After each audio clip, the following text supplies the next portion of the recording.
Hello, everybody, and welcome back to your monthly serving of the Farmer Tan podcast. Man, it seems like it was just a month ago that we were here talking to you guys, and now here we are again doing another podcast, and we are sorry about that. We meant to put together a whole bunch of podcasts so that you could listen to them while you're waiting in the wet corn line. Yeah, there's a lot of dates we had booked and just never did work out. Yeah. We've had about 2 days a week that might have worked and ended up not working. So if you are actively involved in production ag, you understand this. It's that time of year. We are in it. And, sometimes real life has taken precedence over doing this. And so, but we did finally make it back. And we're glad to be back with you. As always, if you want more episodes, just send more money. And we will see what we can do. But you might get a realistic conversation / farm update, because we have been, both of us, all of us have been busy enough that Jared and I haven't even really seen each other much here in the last, almost probably a month. There's probably been no podcast off the podcast even. Yeah, we haven't even been chit-chatting on the side. So just reintroduce ourselves every time we meet. And 10 minutes later, we go home. Yeah, right. Go to the next thing. Yeah, on to the next thing. So anyway, I guess let's jump right in this thing. All right. It has been busy. It is October the 12th. It's Sunday evening. We got time to do this here now. And so that's when we're doing it. Yeah, I think we ripped on through most of September. Maybe we had one out there early in September. A lot has happened since then. And so, I guess we'll get started.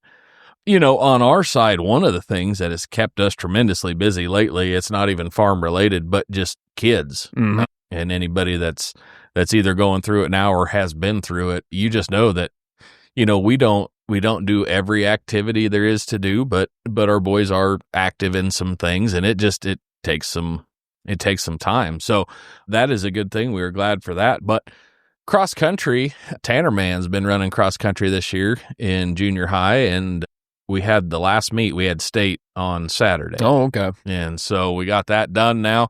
But he did really well this year, especially for being the first year. Yeah. He ended up taking an entire minute off of his time from the beginning of the year to the end. So he sped that up, a couple personal bests along the way, and then he would break those and do a little better again. And so the state meet was interesting. If you've never been or don't understand, cross country, a lot of it is golf courses. They end up running on golf courses, which is cool. It makes it fairly fan friendly.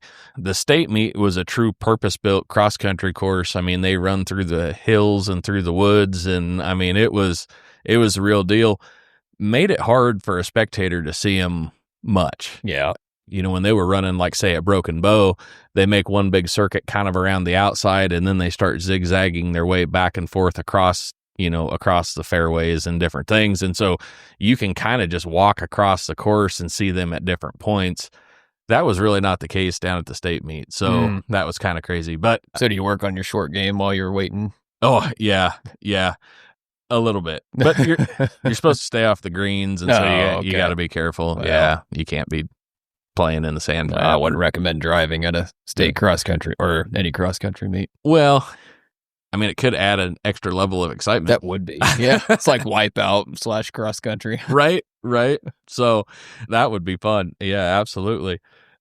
So Tanner, he did well, and we had a lot of fun with that this year. We traveled around kind of our region here, and really enjoyed that. So glad he did that. I think he doesn't have much for plans now for wintertime sports. I think he's going to maybe run some track this spring, but Owen is playing football, so he's got one more game next Sunday. Then that'll be the end of his season. So he has had a good season as well. Playing some outside linebacker and wingback is kind of where he ended up settling in. Although today they did have him practicing some fullback, and they did run some fullback stuff today. He carried the ball a few times, and so that was good too. But he has had a good. A really good season. They practice twice a week in the evenings, and it's interesting because, Tuesday night he's got practice, Wednesday night they have church stuff, Thursday night he has some more church stuff that he goes to, and then more practice. And so, there's 3 days a week, there that get kind of busy, but he's getting that buttoned up. They play on Sundays, which I don't know. I kind of have mixed feelings about that, I guess. But luckily, they usually play. We had like the noon game today. That's about as early as they play, so we can still get to church and then get there, but kind of rush around. We've actually been going to Banner, kind of a little country church sort of in our neighborhood. Just it starts a little easier. Yeah, starts a lot easier in the winter than starts earlier than Cowboy Church, and so that gets us there a little quicker. So that's also part of the reason Jared and I haven't seen each other much lately. But yeah, 2-5 put together a good season, and pretty proud of him. He played well as well. So that is what's going on with the children. But, yeah, I was going to say on our side, Cole did his first Bible quizzing meet. And we just started. Heard he did well too. Yeah, he practiced. He really liked practicing at home. They kind of had online resources to quiz, and he really took to that. And so it's nice to see kind of all the effort he put in at home kind of showed up. And sometimes, he's in front of crowds, he kind of shells up, but he really did well and was pretty comfortable. And I think he got 24, 25 questions right. So that was pretty good. And Elliot's taken to kindergarten really well.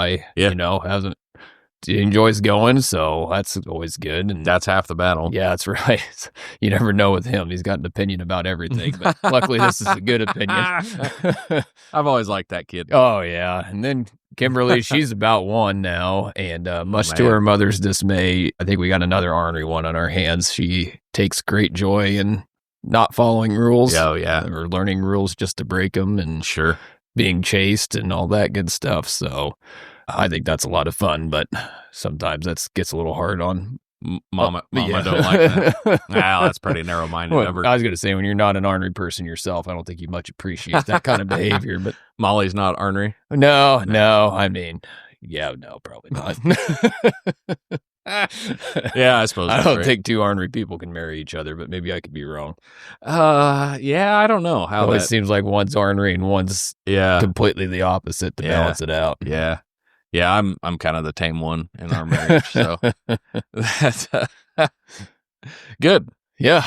So that's kind of what's going on kids wise. We're not nearly into the activities as much as you're getting into. So yeah, you kind of knew that day was coming. And I know it's coming, but I know we were in stuff too. I mean, my brother, my sister, we all were in sports of some sort or extracurricular activities or both. It's interesting because I don't remember being that busy, but I only had my perspective. Exactly. Of it, you only have your point of view as a kid. Yeah. And so, and not that it's a big deal. Grandma helps us a bunch and super grateful for that. But boy, it does, working away at the store and okay, I've got to be out of here at 5 today so that, I'm going to go home and do whatever, something on the ranch. Right. But then those activities start taking some of that time away. Mm-hmm. And, most of the cross country events that we were going to, we were leaving out of here at 2 or 3 o'clock on Thursday afternoon because, they were usually a drive somewhere and they usually started at, that's the thing. Everything's getting more spread out. You used to be able to play, 8 schools within an hour of where you are. Yeah. Now it's not uncommon to travel 2.5 hours to some of these things. And most of them we were pretty lucky, but I don't, Overton was the closest one. How long that is. 40 minutes? 40 minutes, probably. Went to Minden, to Ogallala, to Broken Bow, to, and a lot of them start at like 4. And, And so, anyway, super grateful for the crew here at the store that they're able to handle things so that we feel like we can be gone, and it was only for a season and it's all good. And we try to kind of share that too. Sometimes Cody needs to leave early for football and that kind of stuff. So we try to adjust accordingly, but boy, it's probably not slowing down anytime soon either. Man, I asked Tanner if he wanted to play basketball, and he's like, nope. And I'm like, that's probably okay. Yeah. I mean, it's cool if you want to, but right. So I don't know. Been working on hay. If you've been following along on YouTube or Facebook, we've been having just a hoot with that. So we've been working on those forage beans. We did get all those up probably. I suppose it's been 2 weeks ago now. Got them all swathed. Man, they look good. Like they weren't quite as tall as they are sometimes, but considering the year and the farm that they were on, I was really pretty happy with them. They stayed pretty clean for the most part, and they yielded pretty well.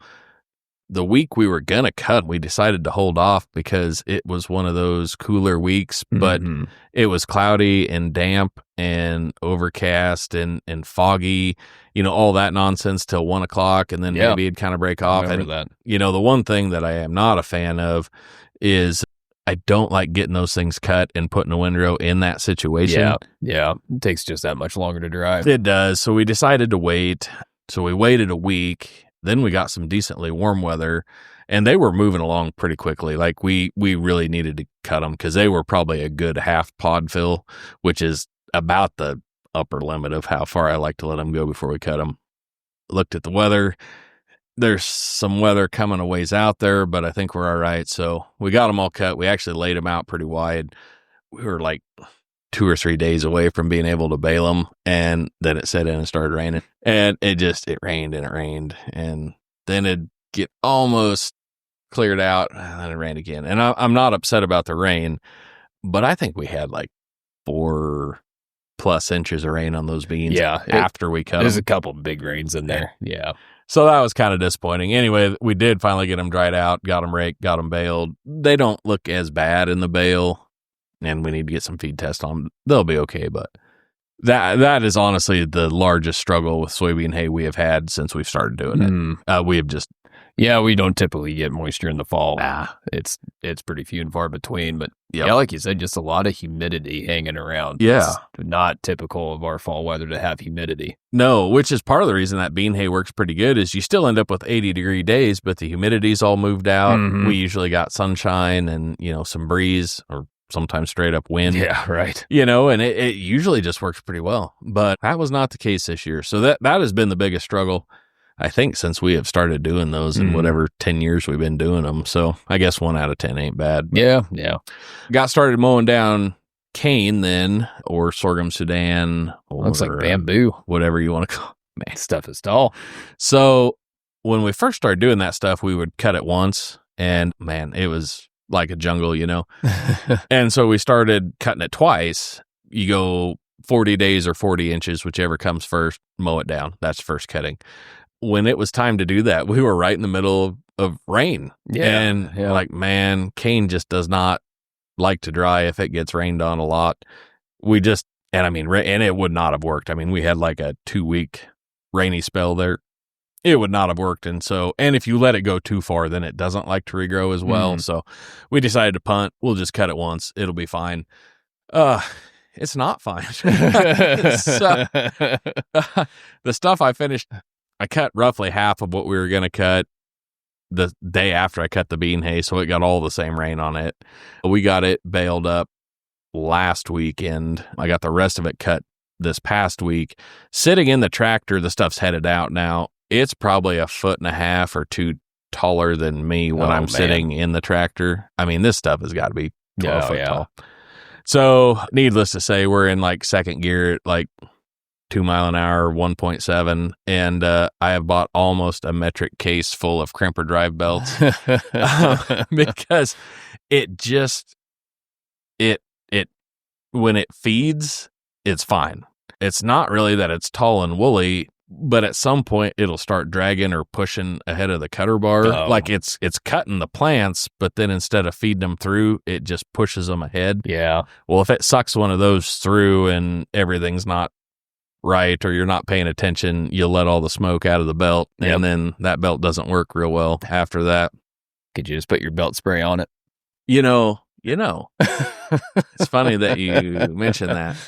So what I will say is some belts that have been through some heat cycles, I think actually end up being more durable. And I'm sure there's people out there like, well, right. Or, there's some engineer that's like, duh, or duh squared, but it took a long time to burn that first belt off.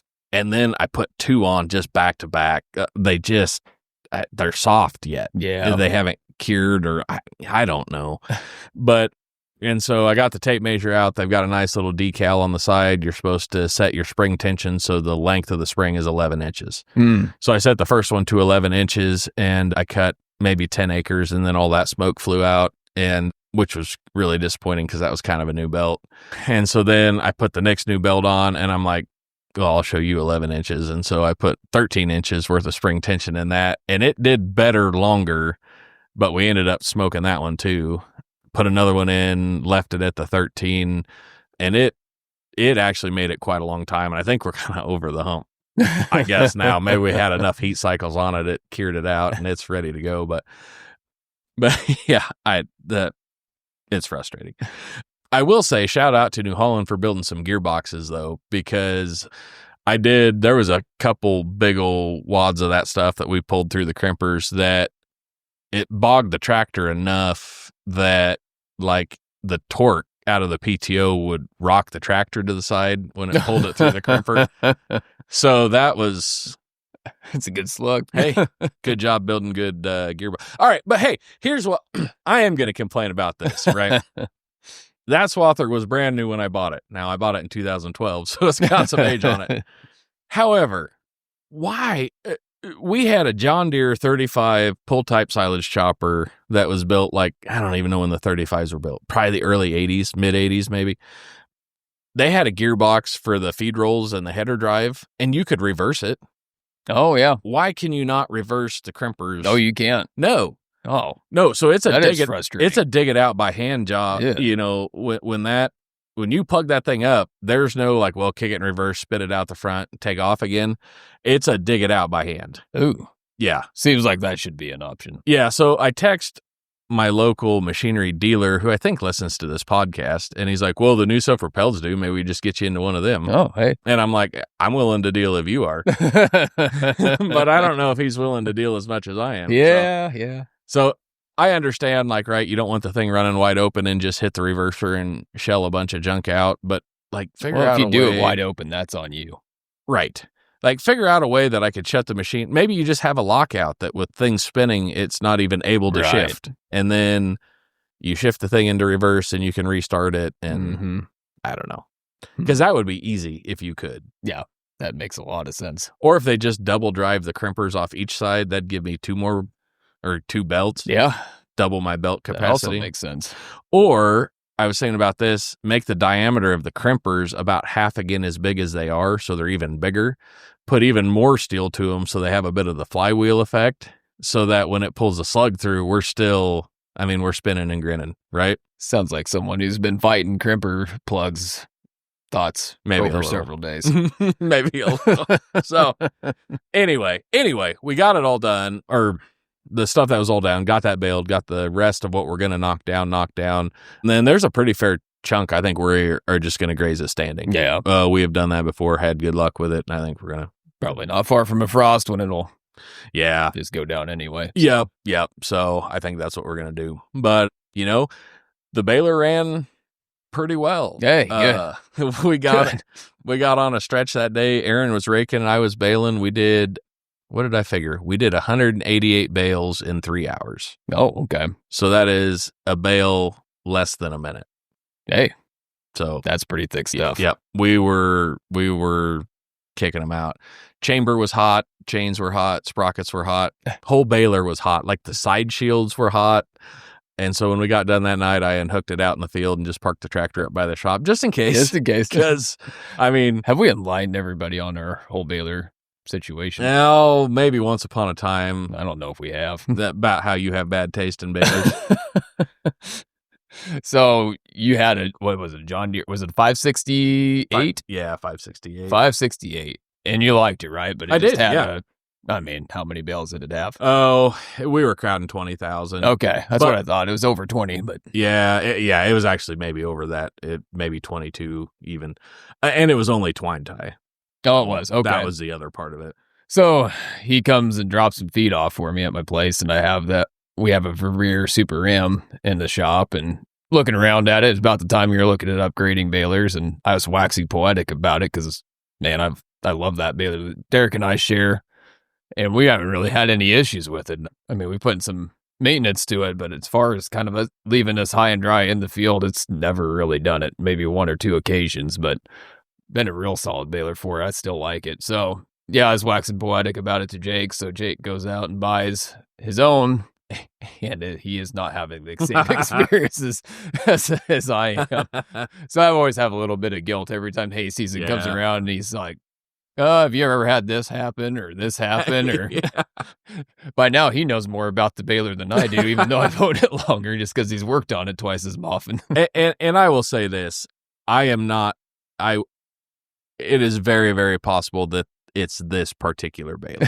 So I'm not gonna throw everything to the wolves on that, by any means. But he likes to remind me every time it breaks down that I had a hand in this. I do. I say I only bought the stupid baler because you love yours so much. But I also understand that sometimes there are just lemons. And yeah, we sort of had an unfortunate chain of events that happened that caused some troubles, I think. So for whatever reason, and I did not buy this one brand new, so that was probably neither did we. Part of the problem. Potentially, it just might have came with a few issues here and there. But anyway, it was one of the really early ones so it's a 605 that has had the Super M updates put to it. So it did not start life as a true Super M. Yep. But it's supposed to be all updated. But one of the things, the tailgate sensor, they only put a lock sensor on one side early on. Yeah, ours never worked. Yeah, which is what this one has. I actually had it come unlocked on the side without the sensor. So it was still saying it was locked, but it wasn't. Heavy stuff, really making bales quick, and I didn't catch it, but we basically made a full bale with one side unlocked. Well, it pushed the chamber open enough that it actually ended up, and I know the belts start running crooked and all that kind of stuff, but like I said, it was one of those, things were happening quick enough, and, kind of a dirty situation. I did not catch it. Well, when it did that, it actually sprung the tensioner arm. Like it sprung it clear, like it sprung it so that one side then always wanted to run higher than the other. Well, when we took it in, what we actually found is it broke that tube across the front. Oh, yeah. Where the tensioning arm actually hinges on. It cracked all the welds on one side when it pushed that side up. So it did tweak it, but then it completely shoved that up. So had a Vermeer dealer go through it. Actually ended up with a used tensioner arm out of another baler that had a problem. So put that in it, kind of rebuilt a bunch of that stuff, put it all back together. Still have to watch that gate. And I have learned now, obviously, to pay like really good attention to that. If you can get past halfway, it seems like it won't do it. Every once in a while, it will still pop the catch. I've replaced some bushings and some different things in the locks. That's made it better. But every once in a while, it'll still pop one up. What I've learned now is the second it does that, it will start running the belts crooked. Depends when it happens. Sometimes, though, like you have to know what they look like, because it doesn't run them so crooked that they're folding over and running on the top of each other. They're just running to the side of the guard compared to where they normally would. As soon as it does that, I hit the wrap button. It doesn't matter how big it is. There's no saving it. I pull the throttle clear back. I let it put a wrap on it. I kick it out and just start over. Yep. And we get along okay. Yep. And it made all of those the other day just fine. So, I mean, it does fine, but I like to remind Jared that he doesn't remind me when it's fine. He just reminds me when it's not fine. Well, that's I will have everybody in radio land know, though, that I sent a text message out that day when we were bailing about how well it ran, because oftentimes he does hear all about what bad things happen. So I wanted him to know that it did run good for a change. Anyway. Oh, man. So anyway, working on that. Golly, we put down some alfalfa in between there somewhere and ended up doing a decent handful of square bales. And so that was good too. Don't mind doing a few. Gonna get it a fifth cutting this year, just stick it with 4. That's what I was wondering. Slow start in the spring, I didn't know if it was going to be possible. Yeah, nope. Just going to be the 4. The new hay we planted looks really, really good. That's good. There's almost a cutting worth of growth there. So I was super excited because we got it kind of late. Like it was about the 1st of September when we got it put in. Oh, and I'm wow. like, that good, man, I don't know if this is going to make it. Yeah. And it did. So super glad about that. It looks really good. Yeah, the square balers, we got an old International baler. It's a 440 lock twist wire tie. Got to go to Pioneer Village to get parts for it. But you know what? It still stamps out about 200 a year, just like it's, almost new. Yep. So little love to the Nodders and away you go. So that was good. Got that done. And got the rye drilled. Had a neighbor come get that poked in last week, so that was good. And that should have a good fall. I hope. Yeah. So kind of doing some stuff there. I feel like Dusty Slay. I'm having digestive problems. But anyway, so kind of got that going. And I don't know, getting ready to wean some calves tomorrow and all that other fun stuff. So, yep. Yeah. So, I guess for us, we've started harvest and got all the soybeans out. We started with some wet corn on dry land. We kind of like to do that. We get on the early end of the wet corn dry land rush. Dry land wet corn. Yeah. Dry land wet corn. Dry land wet corn. Yeah. Kind of good. Yeah. That makes sense. If you know, you know. If you know, you know. So, we could kind of beat the rush with some of that. And then we got a small pivot out, probably on the wet side, but it was kind of one of those things that, hey, lines are short and it's within range. We're just taking a lot of shrink on it, but it allowed us to keep going until the beans are ready. And then we went to beans and boy, they were cutting nice and everything. It was a Sunday and combine and hand tester agreed they're about 14 and the next day was going to be like 85 and windy. So we're like, hey, we're going to hit this just about right for once, and went ahead and filled the cart and took it to town the next day and 16.3. And they were not pleased. But maybe they should calibrate their test. That's what I'm thinking. Like, look, I got 2 to your 1. Yeah, I'm just saying I got 2 that say you're wrong. So anyway, we had to stop on that, and it ended up raining like an inch that night. Oh yeah. So I think we went back to wet corn and came back a week later on those beans, 9%. Oh sure. Yeah, I can't ever get beans at 13. Every year I try. Right. I try to be diligent and hit them right there, and sure enough, didn't hit them again. Oh, yeah. Yeah, yields probably in the high 70s across. It seemed pretty consistently there. Didn't matter the field, the variety, everything was kind of there, which is good for our area. Yeah. I was just kind of hoping for the rain we had, we could kind of push that higher. But, upper 70s for us, if you could guarantee that for 3 years, I would probably sign up for that. So, yeah, beans frustrate me. Seems like you try things, you do things to push the yield. And do you think it's because you have a John Deere combine? It might have something to do with it. Maybe we should twice harvest them and see what it comes out at. Run it through twice. Yeah. They cut all right though? Oh yeah. They matured well this year. Probably the most consistent they matured in probably 3 to 5 years. Beans can be so immature sometimes. Oh man, I tell you, they are finicky boogers. So we got that done. But like I said, probably a little disappointing for the year we had. The only thing I theorize is just May was so cool that I don't know that we got the vegetative growth we probably needed to push, because when you looked at them, every node was packed full of pods and the pods were filled all the way. Just ran out of nodes. If we could have put more nodes on, they would have been filled, probably would have pushed the yield higher. But I just remember May, they did not put out trifoliates very much. They kind of sat in that V1 to 3 for a long time. Yeah. So that's my theory anyway. But like I said, it's just beans you just can't get to respond like corn, and we'll keep trying, but it's just kind of frustrating. We can't seem to get them can't push them any higher. So. Corn seems to be a science and beans seem to be more of an art. Right. But instead of quitting, I just dig in deeper and get more stubborn and think I'll figure it out someday. Oh yeah, I would too. Absolutely.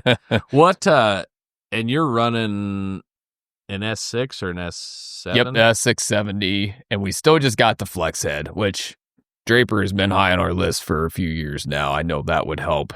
I don't know how much we're losing, but we could tell most of our grain loss is coming from the head. From the head, yeah. So that's not helping us either. I bet there's 3 bushel easy just getting the head loss. So, well, like I said, it's at the top. It's just it's got to work out. Yep. I went back to wet corn, and everybody went back to wet corn at that point. So I've kind of heard. So Jake got some phone calls because I did a lot of philosophizing while sitting in line for a while, and so I was just kind of like, "Why don't you bring the equipment to the truck? We'll do a podcast in the sleeper while we wait." But I believe the one day it went something like, "I'm stuck in line, so it's your problem too." Yeah, that's right. I said I'm going to make it also your problem.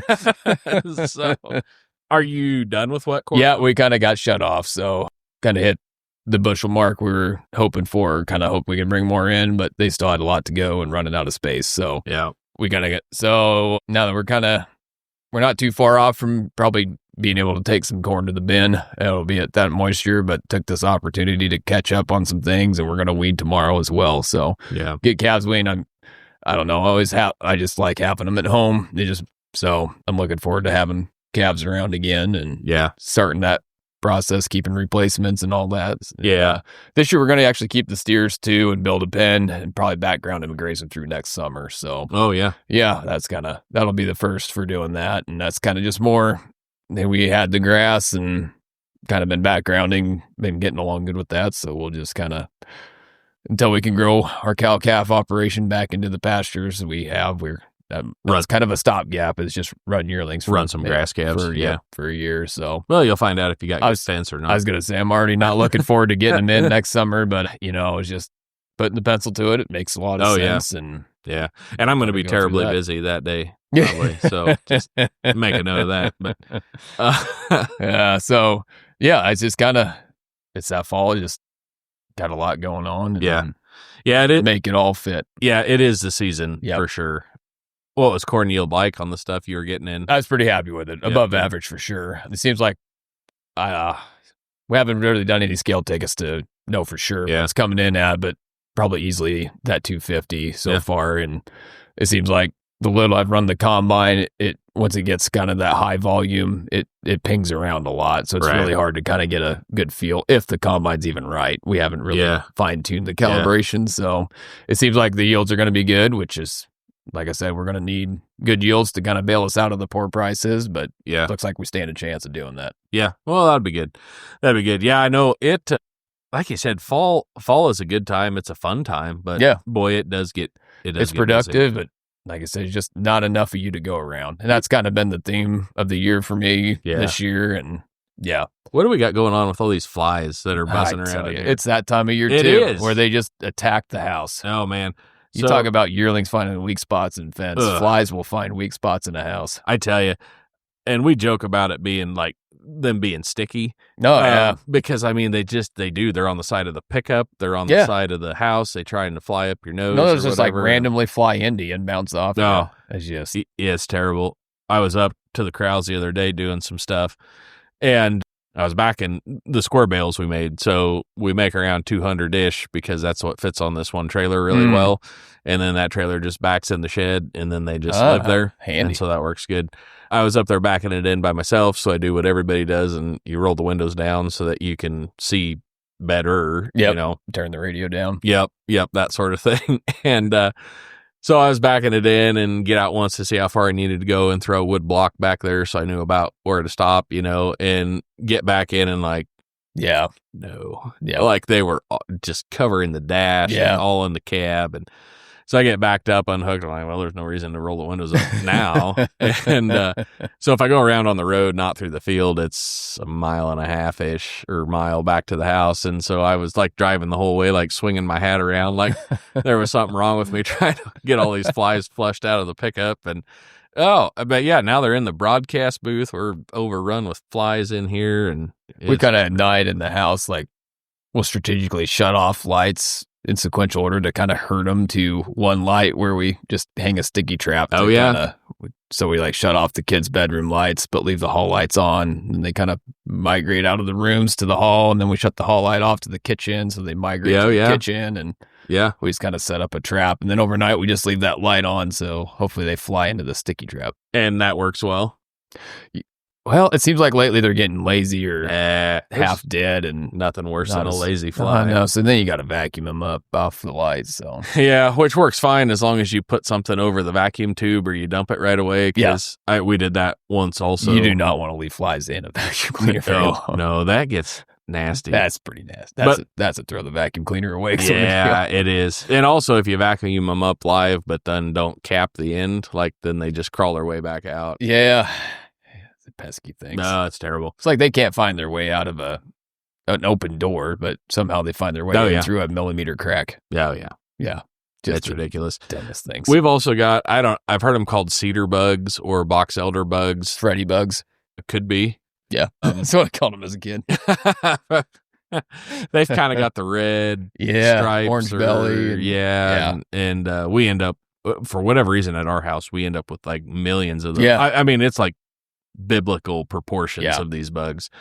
So it's about that time of year to put the mist blower, in the side-by-side, and then I usually take some Tempo or whatever, and I fog around the house and the whole yard and everything. Millipedes. So many of those. Oh, golly. Yeah. Yuck. Yep. Yeah, I don't know. And it's even, I mean, I'm ready to let Moses' people go just so the bugs quit. Oh, even walking into a cornfield, the amount of spider webs across the stock. I mean, you just get mauled with spider webs. Oh, yeah, it's crazy. Combine's got spider webs hanging all off of it. It's just ridiculous. Getting ready for Halloween or whatever. I tell you what. I'm trying to, if you hear a commotion, I don't know if it'll edit this out. There's a fly here that's on the mud. Oh, there it goes. If he would ever. Maybe he'll end up in your coffee cup again. Yeah, he was in there earlier. Yep. Nope. He went off to the other room, though. Okay. Anyway, so there's some live sports for you. Oh, man. Yeah. The live fly catching. We were talking about Baling there before, and I was thinking about that. So I was probably maybe an 8th grader. So we used to have an old Heston baler, big round baler. Oh, yeah. Oh, I didn't. Well, I'm sure they did. I just didn't know they made round balers, I guess. Oh, yeah. I just know the swathers and such. Yep. I had a Heston swather, too, actually. Oh, yeah. But this baler, it had a hydraulic tie arm on it that ran off the hydraulics on the tractor. And so you had to feather the lever. Oh, I've heard about that. To run the tie arm. So, I mean, if you just yank the lever back to one side, then push it forward right to the other side, and you put 4 strings on. So, I mean, you kind of had to know what you were doing. Then when you got done, there was a rope you pulled that cut the string, the twine. And so Dad, he was the only one that ran that baler, and he did a good job. He made good hay with it. Yeah, probably 8th grade, maybe a freshman. We bought a John Deere 535. Yeah, there's a lot of those. And we got it from one of the University of Nebraska research farms, is where it had came from originally. Bought it from a John Deere dealer. They kind of sold it as like a mechanic special, sort of. It looked nice. There wasn't, but there was just some stuff. So Dad got it. I grew up on good deals, so that's what we got, and brought it home, and we got started working on it. It actually wasn't a big deal. It was mostly, I think, people who didn't know what they were doing working on it. And so, like the wind guards, those bands on the pickup head, they had mismatched sizes on it. And we actually thought it looked like they had maybe hit like a terrace and caved one side in a little bit. And we got started actually working on it. And it's like, well, they just put short ones on. So we took all the bands off. Well, then they had all sorts of mismatched pickup teeth. So took all the pickup teeth out, took all those wind guards off, completely rebuilt the pickup head, did a few other things here and there. Ended up being a really good baler. I don't know why, but we had a 1070 case. So that was back when case was still case, white sheet metal, orange belly, orange rims. It was that style. We put it on there. We also had a 4430 back then, which we bailed with quite a bit. But for whatever reason, we put it on that case. Went out to the hayfield, kind of had the thing ready to go. It was kind of in the afternoon. And so we went out there, and Dad's like, well, you think you can run this? And I'm like, whoa. Yeah, I mean, yeah, I do. But I didn't know that's what was going on. So he hopped in. He made one bale with it. It had the old dial needles. Yeah. And you had to run the needles up. And then it had an orange light that would flash when you were close. And when it went solid, then that meant it was tying. Yep. Had the double tie arms on it. And so he made one bale with it. Yep, that worked pretty good. Then he had me make one with it. And yep, got along fine. And he's like, all right, we're going to come back tonight when it's ready. He wanted to make a bunch of little square bales. And so we had like a 656 International and a New Holland square baler. And so that's what he was on. Went home, did chores, fed, did all the stuff, ate supper, come back about dark and got started baling. And that was my first outing with the baler, and actually baled a lot then after that. So I don't know. I mean, I think Dad liked it fine. I don't know. It was just one of those, he needed to make square bales, and he thought I'd probably be better in the round baler than on the square baler. And then I think it turned into one of those like, well, he did pretty good with that, so I'll just let him do that from now on. But so anyway, been baling for a long time, but had that 1070 on there, and it had power shift in it. And so it wasn't too bad because I don't think that 535 had a kicker on it. I think we still had to back up. Yeah, probably so. So once it started tying, you'd stop, and then you'd just creep it back. By the time it got done tying, you just stop, kick it out, pull up, and it was all good. But that was kind of my first experience with the baler, and yeah, I've always kind of enjoyed round baling. I like that sort of thing, and it's good for a while. But no, I don't much care for hand very long. Really? Oh yeah. If I was not so busy, I would offer to go, because I know you're baling some soybean stubble. Yeah, actually, Molly did that this year. Really? Yeah, got her going in that. Well, I don't want to take that away from her. Well, no, you wouldn't want to do that. So, but no, it's gonna. Yeah, one pivot. We always keep bean stubble instead of like corn stalks for filler and hay. I'm getting along really good with it. I actually think I might prefer it as long as you grind it under 3 inches. Otherwise, they will sort that pretty hard. Oh yeah. But yeah, she kind of in the mornings. You kind of have to have it pretty tough, right? Get the pods and everything. Otherwise, they just kind of keep kicking out in front. So, yeah, she did a lot of that this year. Oh, good. I did jump in on some, but yeah. So, yeah. I was gonna say you could always take my. I think the thing with haying for me is it's more. One, it's kind of slow. Yeah, but it's kind of like you get the hay down, you wait, and then you got to bale, and then once you get done baling, you're like, well, eventually I'm gonna have to come out here, haul these off. That is so. It's like part. The job's never quote unquote done. Yeah. You're always waiting for the next thing. I like jobs that when you get them done, they're done. Yeah. It seems like haying's kind of like there's this always step after. Oh, yeah. Yeah. Dude, I'm telling you that, I love the baling part, but when you show up to start piling bales, and you're like, oh, no. It doesn't look like that much. Like you get done baling and you look at the counter, you're like, oh, man, I wouldn't have guessed there's that many out there. Yeah. You go out there to stack them, you're like, yeah, that's 2 hours. Now, 5 hours later, you're still at it. But yeah, it is a project. That is for sure. Yeah. It doesn't seem to. Then they go by so quick in the spring when you're feeding. Yeah.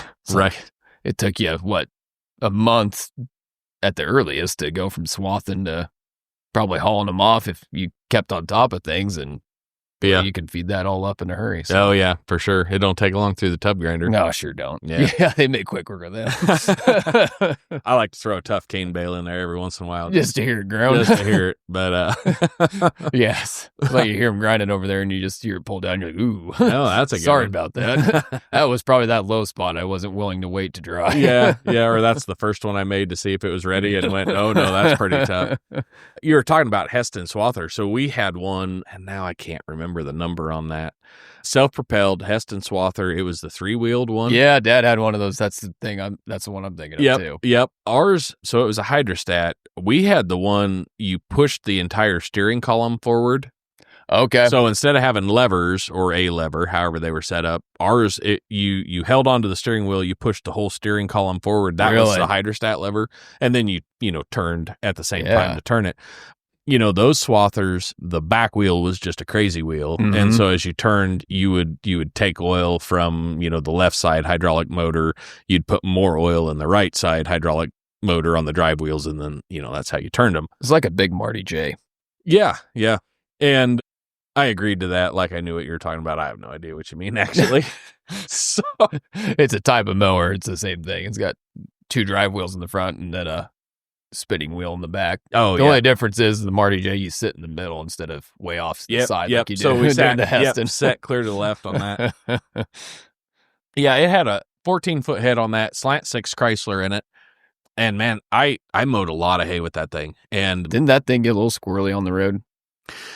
Or bouncy? That one did not. Okay. We actually got along pretty well with that one. They were not speed machines. No, that. Not down the road they weren't. No. And you didn't probably want to. Either. But so got started swathing on that.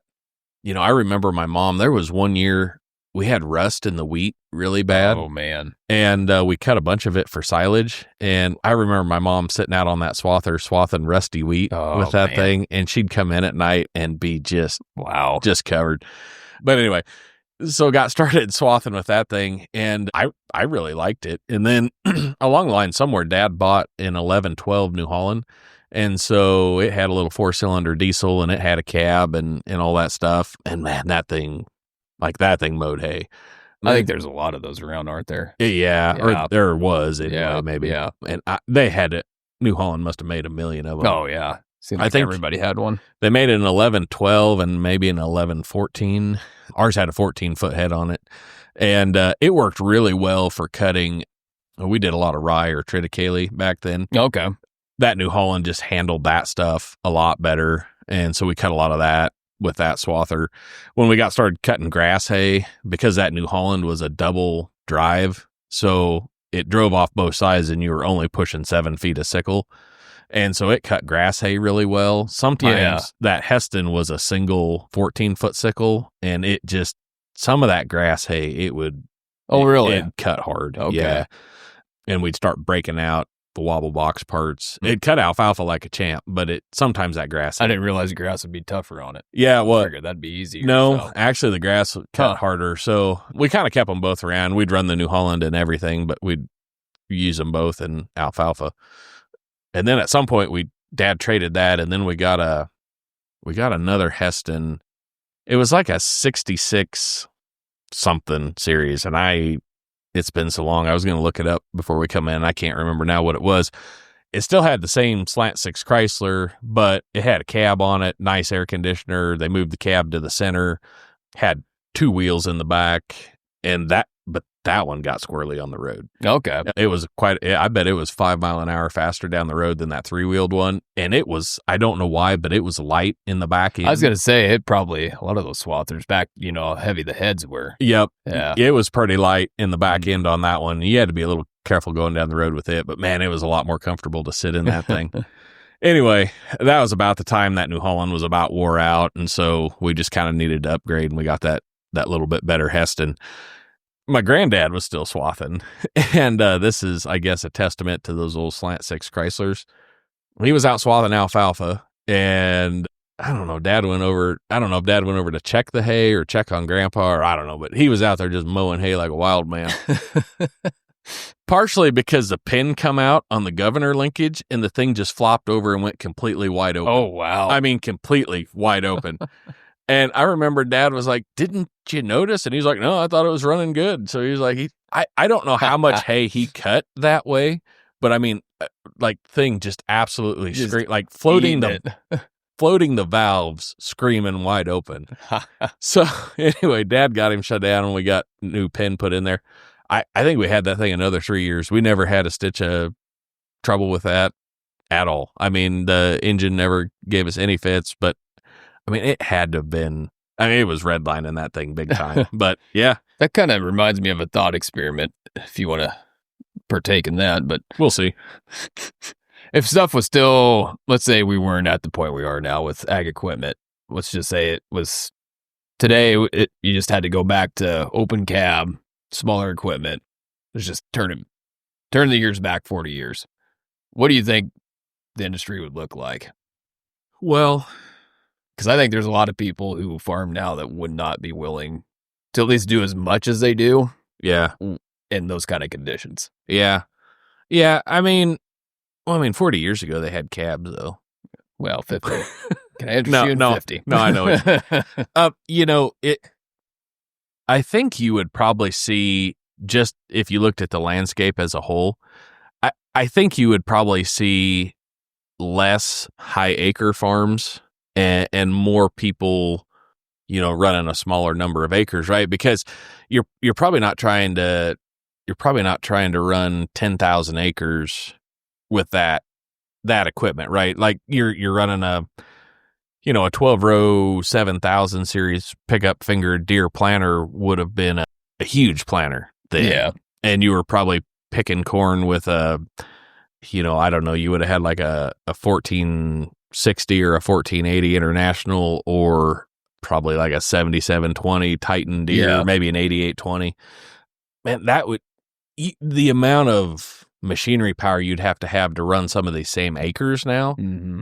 So I think that would probably limit some of that. And then to your point, and this isn't really a knock on anybody, but with cab comfort, with all the technology as far as what we can do with electric power, with hydraulic power, all that sort of thing, you allow that 75-year-old guy to keep doing day-to-day farm work. That's where I was going to go with it Yeah. next. Yeah. I think the demographic would shift younger. I think so. 'Cause Yeah. I don't think people would be willing to go. And the young guys would look older. Exactly. But No, I just think about it because, I don't think it would dissuade me. I do think farming's gotten pretty easy. So I think I'd be willing to grit it out, but I do think there's probably and I think for sure it would probably, people would be retiring at a lot younger age than they are. yeah, I feel like it maybe, right? Like, I mean, you could probably still do 1,000 acres with, take your pick, whatever you're thinking about in your mind right now for machinery. But, maybe maybe you've got a 4430 or I was going to say, maybe not even all the way back to open cab, but maybe the first cab machines or something like that. Or even if a 4430, a 4630, even if that was your big tractor, but I mean, you start thinking about trying to cover 1,500 acres with, it's hard because I don't know how you split some of that off, right? Because if you go back into some of that, obviously your labor demand would go up, and you're giving up other technologies. If you wanted to farm 10,000 acres, you're going to need twice as many people to run the smaller equipment. You're going to need a lot of people. Yeah. And some of that, you can't say, okay, we're going to go back in time to, whatever year it is, but we can't take our technology from today back there with us. Mm-hmm. So then you also, like in this part of the world, tons of guys out here are strip tilling, right? Yeah.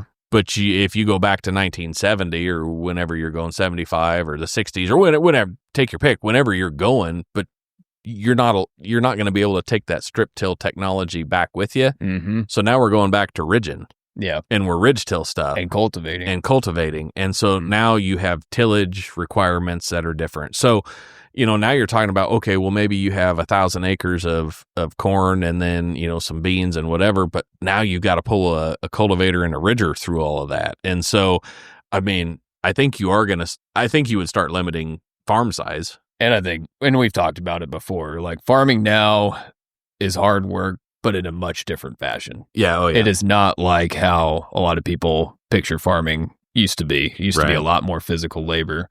Now the hard work is more in the hours, in the grind. It's not nearly as physically demanding. I mean, that's not even a matter of opinion. It's not the physically demanding job it used to be. Yeah. And I'm going to say, mentally is different now. I'm going to say that carefully because, there's a lot of guys, hopefully a lot of guys that listen to this podcast, but a lot of guys that farmed through the 80s, and I'm not going to try to pretend like that was not mentally demanding for those guys, because it certainly was. That was a bad situation. But, you look at market volatility now and the 24-hour news cycle and all the different global impacts that happen and that mental strain of getting things marketed right, getting inputs bought right. And I'm just going to be honest, like if you're looking at 1,000 acres versus 10,000 acres or 500 acres versus 5,000 acres, there's just more mental demand because there's more acres to worry about. So, and if you go back in time far enough, you're getting back to more diversification probably. Guys running some sort of livestock too. There's a lot of things that would change, but yeah, I don't know. Yeah, like you said, the market volatility, I think 5 cents used to be a pretty good swing. Yeah. And patterns used to follow fundamentals. So, right. It was kind of, farming right now is more, you can make a ton of money in 1 year and you can get to a year like this year where break even sounds mighty appealing. Yeah. Right. It's just a lot less consistent to plan and going forward. So yeah, I get, definitely the mental strain's a lot different. Yeah. And probably, obviously it wasn't there. I don't know, but it was probably more you were never going to make a bunch, but you were probably not ever at risk of losing a bunch either. It was just a lot less swing, that sort of way, and inputs too. Yeah, probably a little more consistent. And when you think about it, and I'm in ag retail too, right? Like I get it. Back in the day, they came out with atrazine, and that was a big deal. And then they came out with liquid atrazine. Like it used to be in a powder and you had to mix it up, Now every time you turn around, somebody's trying to sell you the next big thing. And I suppose it was always that way to some degree, but I feel like the chemistry side has there is so much stuff, but when you boil it down and look at actual true new chemistries, there hasn't been a lot of new chemistry come out in the last 20 years, but there's premixes and different things. They're blending different things together and doing different things. But there's always somebody trying to sell you a biological, or they're trying to sell you this little, packet of stuff that does, whatever it is. Right. Mm-hmm. And maybe it's always been that way. I don't know, but I am a sucker for those I love the old promotional films. Oh, yeah. I will spend hours on YouTube watching, when John Deere introduced the new generation, or, when Case IH came out with the Magnums, or, I will just watch hours of that stuff. Those are cool. They do not do promo videos like they used to. Yeah. I just think in that 50-year span, if you drop someone then to now and now to then, it would just be, I don't think either one could function. Right. It's a different world. Mm-hmm. All right. So a little different, but a little bit the same, being we're thought experimenting or thought exercising or whatever you said we're doing. Expanding our minds. Well, now we're sounding like dirty hippies, but let's say, and it could never happen because the EPA would get involved and they would ruin it. But I don't care what your favorite pickup was, and I don't care what your favorite tractor was, but whatever that was from the past, if your preferred make and model was to be re-released just like it was back then, would you go buy one? If you could afford it. Right. Don't get me wrong. Like, there's a lot of really cool stuff. Like, let's just take vehicles, for example. And we've talked it before, right? Like, when the 7.3 Power Stroke came out, we thought that thing could move a mountain. Oh, yeah. Now you compare it to today's technology, and you're like, well, they're still cool, right? But on a performance level. Are you saying that, I'm just going to use 4840, for example. Are you saying re-released exactly like it was when it's first produced? Or, yes. Okay. Exactly. Like, if they went back, they pulled that file, and they built the thing just like it was back then. See, would you buy one?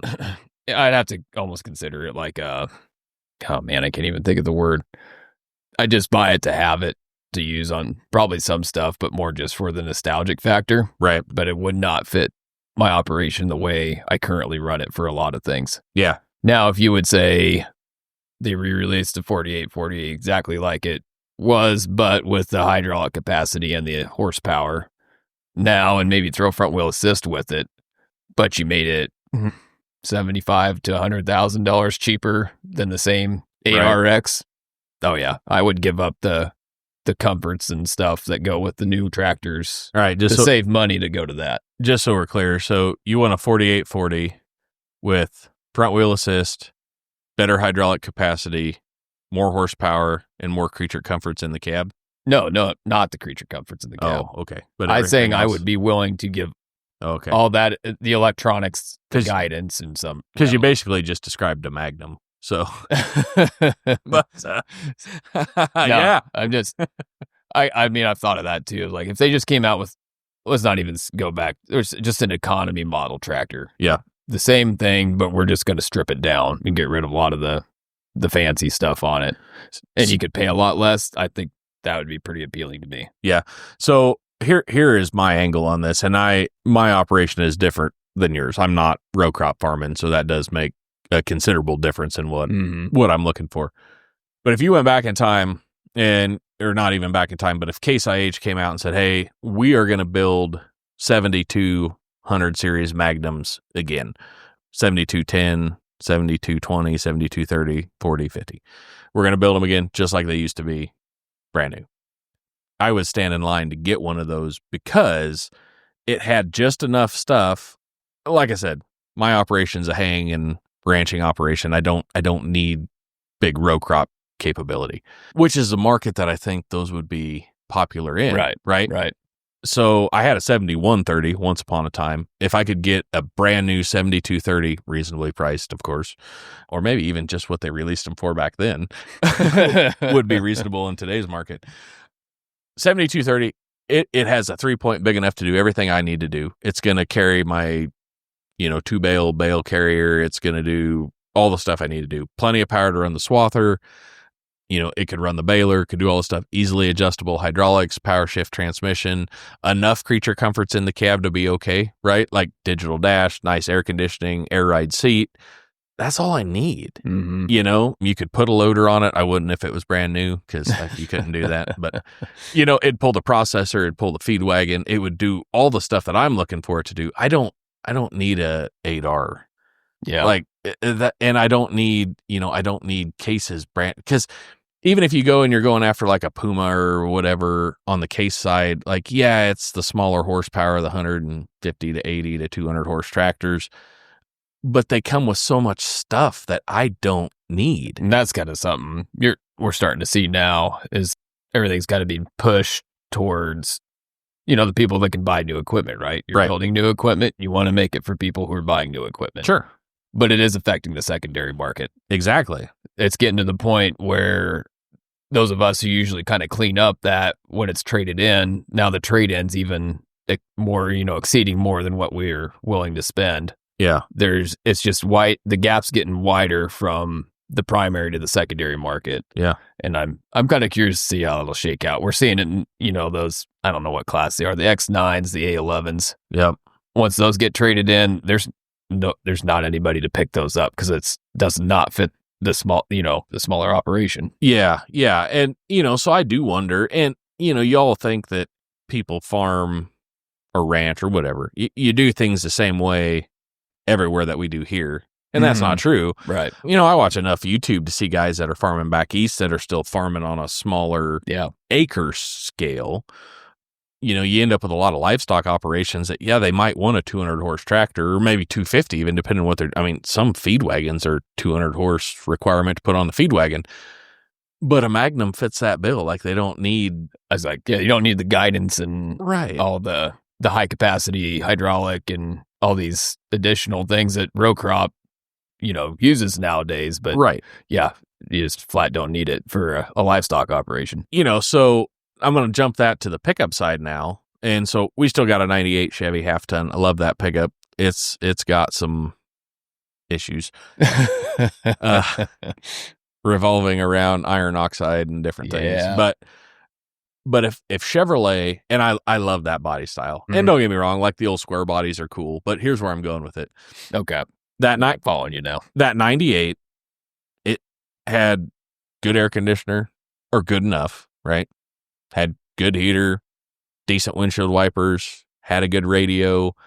You know, it had all the basic stuff. It rode pretty decent, right? Like, it's not so far, and granted, that's a 98. I get stuck in that, like, well, that's not that old of a pickup. But it is, right? Like, it's getting, what would a 98 be? Close to not quite 30 years, but getting there. But it was still modern enough to be modern, right? Like, it's fuel injected, but it was pretty simple. You know, when it was new, it had enough power to do what it needed to do. And that pickup will go anywhere still that I can't take my newer pickups. I mean, we physically try to take them, but I mean, this pickup will crawl around in the hills. It'll do all sorts of stuff. And so I guess my point just being is, and the vehicle market and the tractor market are different. I understand. Yeah, no, I pick up what you're saying now. But the vehicle market has moved so much, catering to people who want pickups, but who also want all of this, you know, whatever the creature comforts or fancy, you know, however they want them to look or whatever it may be. They have moved so far that they're almost not workable now in a true construction, ranching, logging, you know, the pipeline welder guys. I mean, take your pick, right? Like, you have taken these pickups and made them, you know, pavement princess type stuff. The people that truly need to work with them, they just don't. No, I'd agree with you. They don't exist. If they re-released the 90s Ford Super Duties, I'd be all over it. Right. Unless they're charging the same price, then I'd have to think about it. But right. Just because of the capability of the engine. But yeah, I heard, and I do think there's a lot of truth to it. They're getting so good at engineering parts, they're almost engineering them to fail. Oh, absolutely. The warranty. Yeah, absolutely. When you take it on the other hand, in the 90s, it seems like they're trying to build the most reliable, longest lasting pickup. That was their goal. So you have a lot of these pickups still going because they were built to last a long time, where the pickups now, like you said, the components just aren't built to take a beating. Yeah. They're built for smoothing a ride and all that stuff, which doesn't do me a lot of good. Well, and for a lot of the work I want to do. Absolutely. And, you know, they took the engineering so far that you're right. I think they can engineer a part to fail within plus or minus whatever number they want. Mm-hmm. That's disappointing to me. It is. So you greed is driving a lot in the marketplace now. You go back in time, get back on the tractor side, and you've got guys that are running some of these tractor pulling classes that are you still have to run like a cast rear end, right? Well, they're running rear ends out of like 706s or 4010s because, they had faster ring and pinions in them, I think, than what the 4020s had. They built those so tough that, they came from the factory at like, 70 or 80 horse. Mm-hmm. And you've got guys that are crowding, 1,500, 1,800, 2,000 horse. Now, granted, they figured out how to massage those rear ends to take it, but they're still taking a cast iron rear end and from the 60s. And they are cramming a tremendous, and I know you're not pulling a disc. There is enough slippage and et cetera, et cetera. But when you think about the amount of horsepower that they're pushing through that drivetrain in something that was designed in the 60s, mm-hmm. I just don't see, nobody is going to take the rear end out of an 8R and make a pulling tractor out of it someday. No. Or, the new Magnums or whatever it is. Back to your point, because they couldn't engineer them to that fine line, so it was better to over-engineer them and not have a problem than it was to try to cheap out and have a problem. And also, you didn't have people in cities driving Super Duty pickups around. No. The market was for people who were using them to work, and now there's a lot of more recreation that you can use a pickup for. Yeah. The market's kind of shifting that way, but you couldn't make a pickup that wouldn't hold up to the toughest conditions, or you were going to lose market share. Oh, yeah, absolutely. That's what drove the market, was who could make the one that held up the best, and that's what people were looking for. Well, now you've got enough of a market that's not going to test the limits on that. They care more about fuel efficiency for their road trip, hunting trip, whatever it may be, mm-hmm. compared to, can this handle the South Hills? Yep. Yeah, exactly. I think so. I got a question for you. Yeah. So I was out bailing the other night. I had to jump out and switch net wrap, which incidentally, I'm getting too old to do that. I tell you what. Those rolls are getting heavy. So, but I was doing that, and I was headed back to the tractor, and it was that night when the moon was super bright. We had big full moon, really bright. Yeah. And but heading back to the tractor, and I noticed same thing. It was probably 10 o'clock at night, I suppose. And around the lights on the track, just swarming with bugs. Oh, yeah. Moths and all sorts of stuff. But I'm looking at the moon, and there ain't no moths swarming around the moon. My question is obviously I was out in the field with the tractor, which was light, but if I shut the lights off on the track, how comes them moths aren't trying to fly to the moon? I don't know. Well, I don't know either. It's not bright enough. It was super bright. Like you could have almost bailed with no lights. Well, you probably should have. You had less bugs. I would have had less bugs. That is what I would not want to go back to open station for bailing in the bugs. Oh, yeah. That's a fair point. But anyway. Maybe they are flying to the moon, and by the time they start getting high enough, the sun comes up, so they start flying that way. I don't know. Oh, that could be. I never thought of that. It'd take a while to get there. Yeah, I don't know why they keep flocking to light. I mean, what do they do the nights that you're not out there with the tractor? Just I don't know. Hang out depressed because there's no bright light to chase? I would think, but why can't they just onward and upward? I don't know. We have to get an entomologist in here. I'm sure they teach that. Do we know any entomology people? I do have a relation that's an entomology major. Really? Yeah. Well, let's get them in here. All right. We'll find out why moths don't fly to the moon. Okay. Or try, right? Yeah. I realize it at some point they probably get pooped out and can't make it, but hopefully I don't gets see back to her and she can chime in. I don't see anybody trying to get there either. Yeah. Is that why we went to the moon? It was just a bright light. We wanted to head towards it. We definitely went to a soundstage in Arizona. I don't know if we actually went to the moon. I'm just saying. I'm not taking anything away from, a generation that was inspired by that, but I'm just saying I don't know if it happened. All right. Yeah. All right. BSB time? Sure. What do you got? All right. So, I don't know. It's kind of funny how. Whoa, hang on. Oh, that's right. We can't leave that old man. Oh, man, it's been a long time. Hey, It has been a long, but we're getting carried away. I tell you what. We're going to roll this back, take a deep breath. We don't got to do it all at once. You know who needs to fix this podcast right now. We know who needs to fix this podcast. That's right.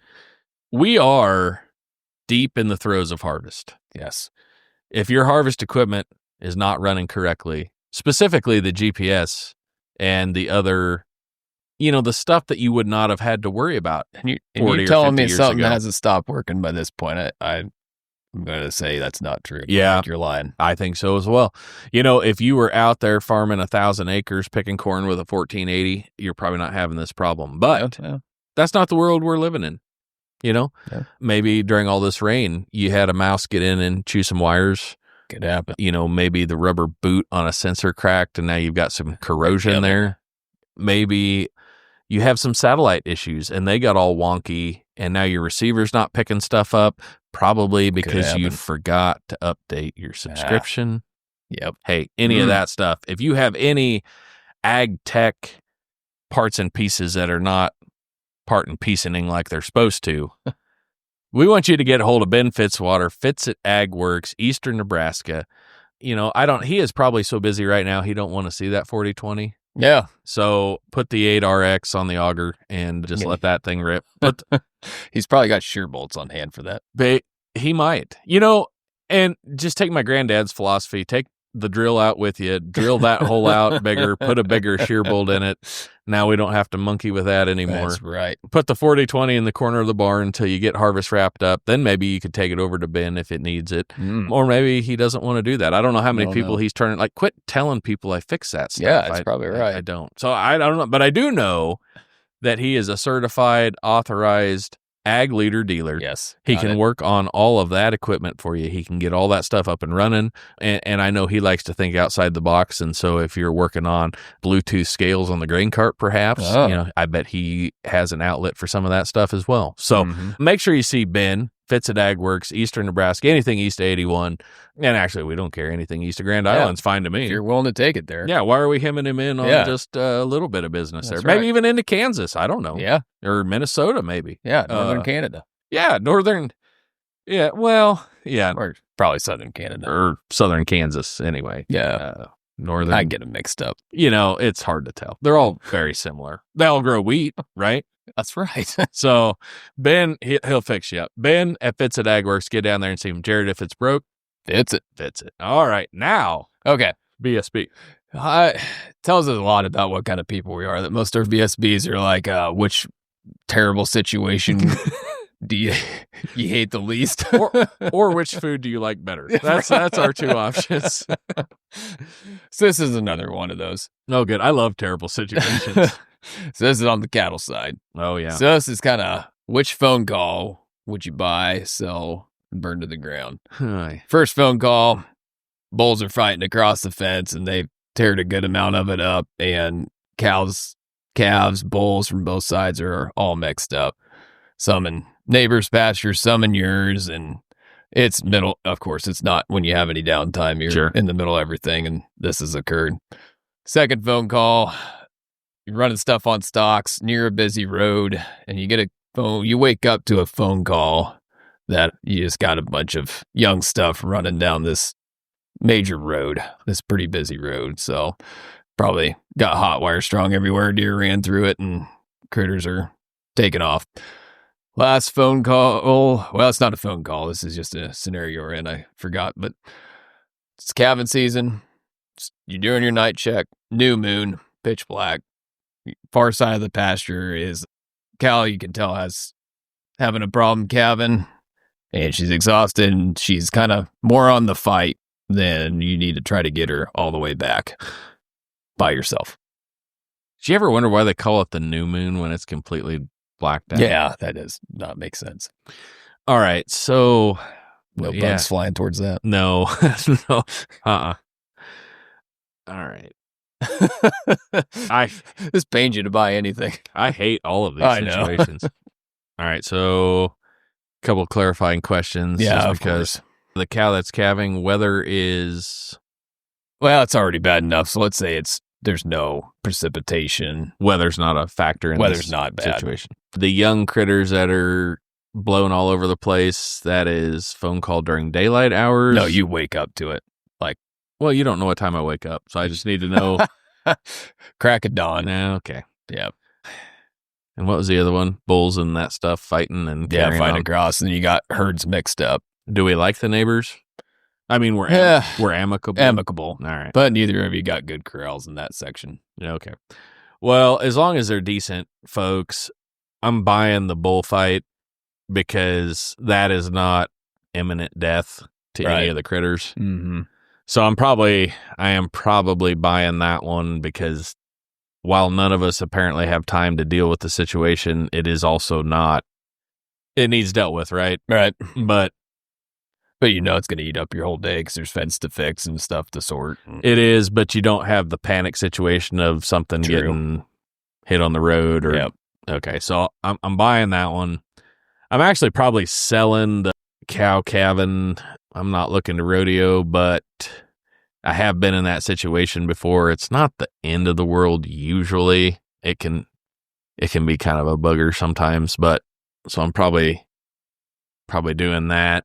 And I am burning to the ground the call in the dark about animals all over the road because we've all been there too, and that is a bad situation. Oh yeah, that's panic. Now I will say sometimes you need a clarifying question there in real life because I have had people call and say, you've got cows out. They're all over. And then you go over there and it's two. It's two and maybe not even yours. And now you wonder so am I looking for more? Yeah. Because they said they were all over, but I've got one in the ditch and one standing possibly near the white line. Now, I'm not saying that's not a reason to need to get some stuff done, but that is a lot different than you have 150 head walking down the center of the highway. Yeah. Also, it is interesting, what color tags do they have? Oh, they had purple tags. Man, that's ours. Mm-hmm. And then you get over there and they're yellow. Yeah, not even close. And you're like, do you know what color purple is? But I am still burning that to the ground. I hate that situation. Yeah. I don't like that. So yeah, especially if it's calves and especially if they're just somewhat freshly weaned calves just and nonsensical stuff. We had that happen one time. I mean, we've had it happen more than once, but there was one year we had some weaned calves blow out and just started heading and they don't know where to go and a calf will just go. Mm-hmm. And Aaron and I were able to get them turned around and brought back home, and they'll split up. Oh yeah, the whole situation is bad. I would have to ask Aaron. It seems like it was dark when that happened, but it's kind of getting long ago enough now, and I sort of don't recall now, but I remember it not being a good situation. Yeah. So yeah, burning that to the ground. I think I might go with you on the order. Well, I'm going to need the help, so yeah, I got stuff out all over. Yeah, I'd probably buy the bullfighting. I mean, obviously, it's not a good situation because even if you get everything patched up, split up, if you're not ready to pull bulls, the chances of it happening again are not super low. Right. So, like you said, the neighbor makes a big difference. Is it someone that's going to come help you, or are you going to be kind of on your own to fix the situation? And it's going to be up to you to make sure the situation, the fence stays up. Yeah. And you're going to have to be the one checking it and everything. So that was a good clarifying question. But like you said, it isn't imminent, but you're getting nothing else done. Oh yeah, there's a serious reason to dread that. Yeah, but like you said, it's probably the best of all the worst situations. Mm-hmm. Yeah. Mm-hmm. So I mean, yeah, it's obviously that's probably the one that's gonna take you the most time to resolve, which it always happens at the least amount of free time that you have. Oh yeah. Man, the other two are tough. But I'd probably agree. I'd probably sell the cow calving one just because with enough determination and persistence, that situation is going to probably resolve fine one way or the other. Yeah. Whether if she flat won't come in, you'll go, shoot okay. Oh, no. no. Maybe you go back and you bring a pickup or a tractor out and maybe you just try roping her to restrain her. Right.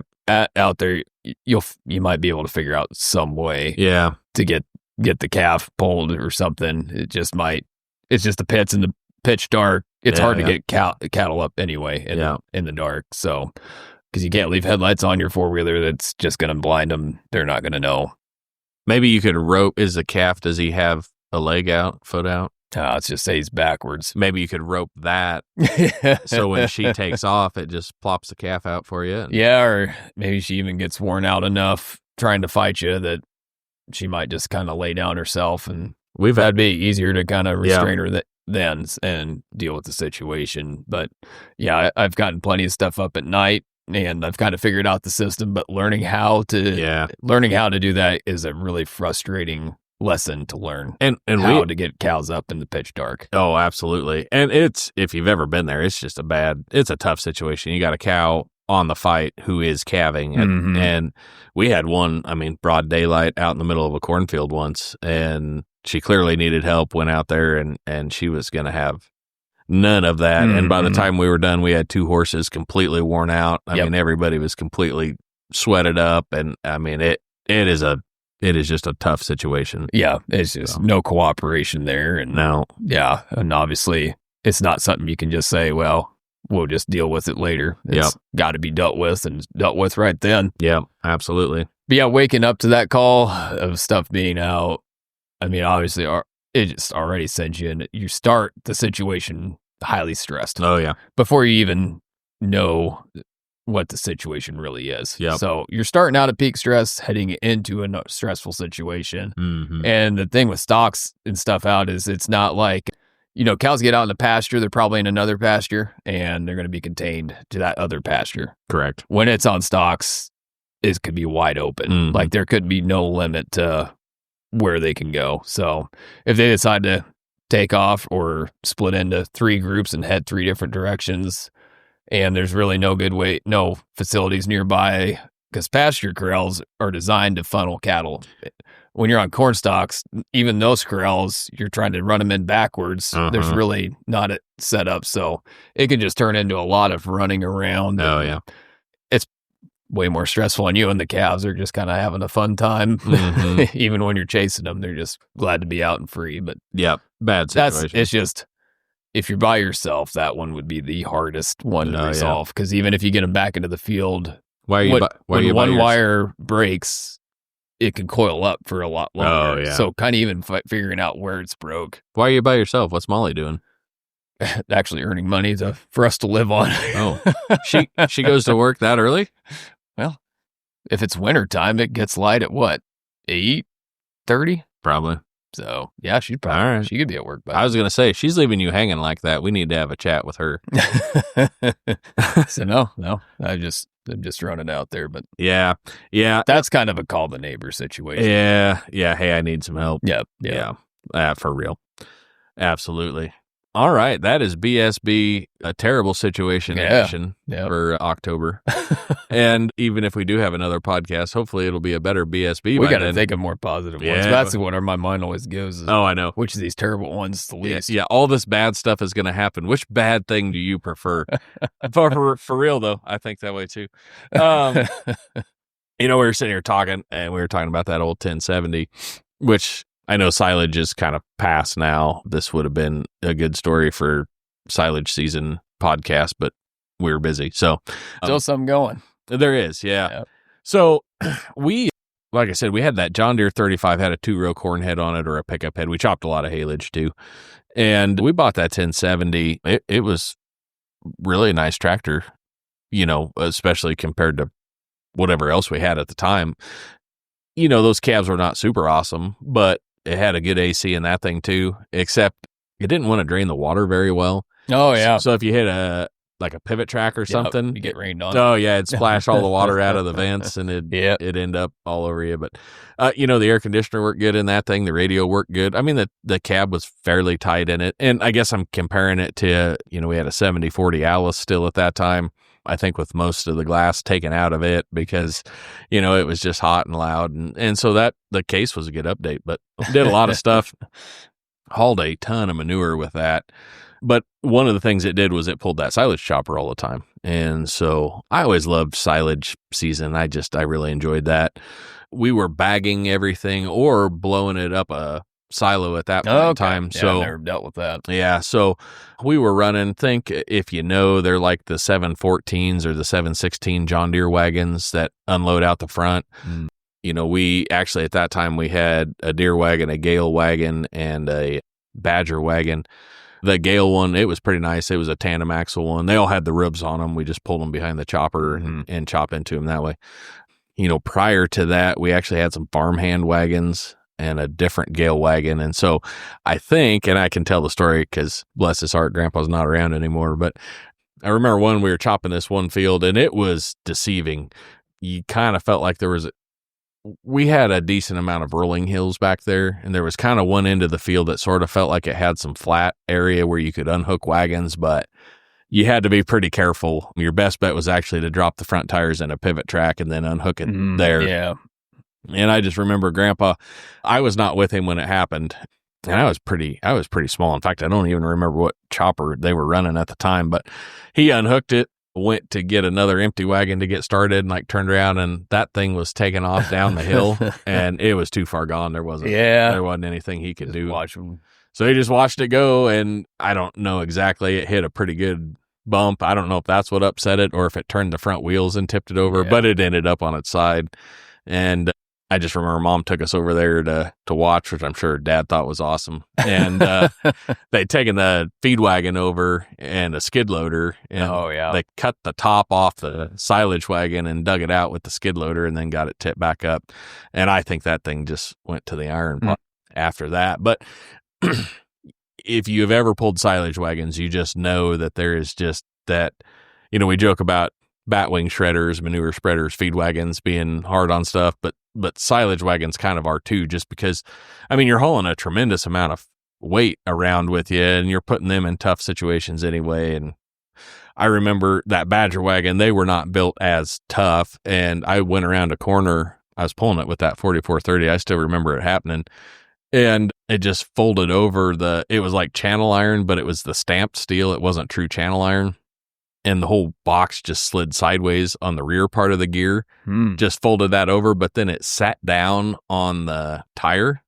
And so it didn't completely tip over, but we're in the middle of the intersection on the county road then. Oh, man. And so I unhooked it, ran back, got my dad. He was just super happy it didn't tip over. I think my uncle was helping us chop. We got it.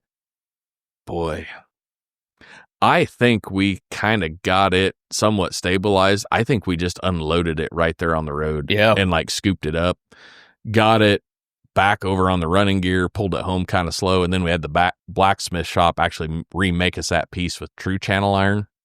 So that was good, I guess. That same wagon, my brother was chopping and I was pulling trailers. We had a 3688 that we were pulling trailers with. I was whipping down the road with that full wagon, and we broke the hub. One of the back wheels, and so tire come off of that, and dropped that thing right in the middle of the county road. And I hit the steering wheel hard enough, I had bruises on my rib cage. Sheesh. It brought it all to an abrupt screeching halt.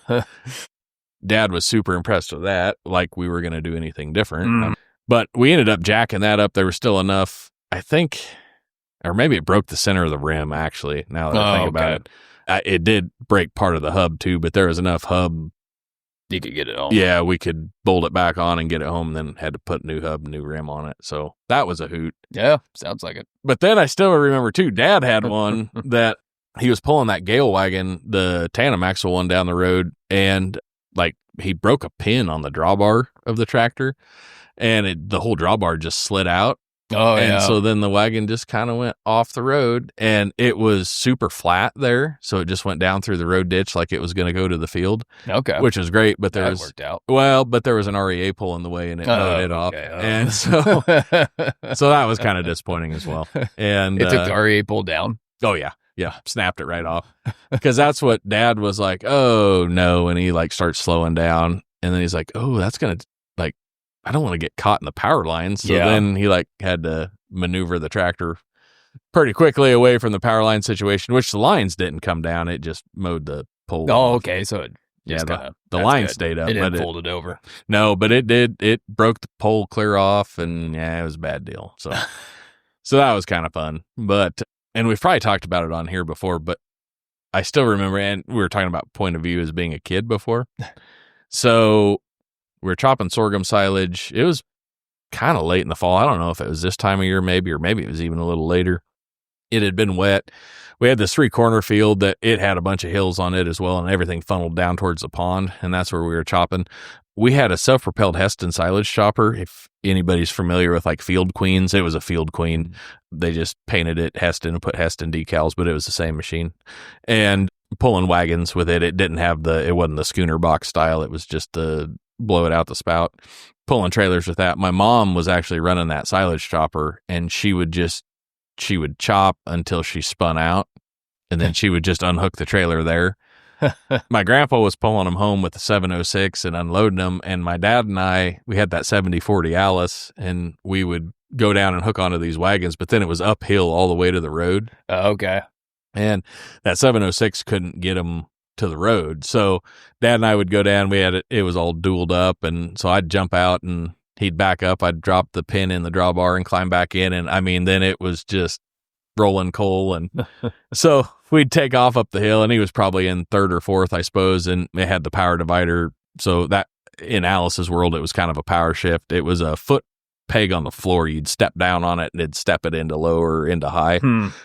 So we'd get everything rolling, and then he'd stomp down on that thing into high, and it'd roll coal, and we were just yeehawing up that hill. And I remember, it was a bit of a struggle even with that tractor to get them spun up that hill and get up on the road and block the wheels and unhook it, and then Grandpa would grab it with a different one, and we'd do it all over again.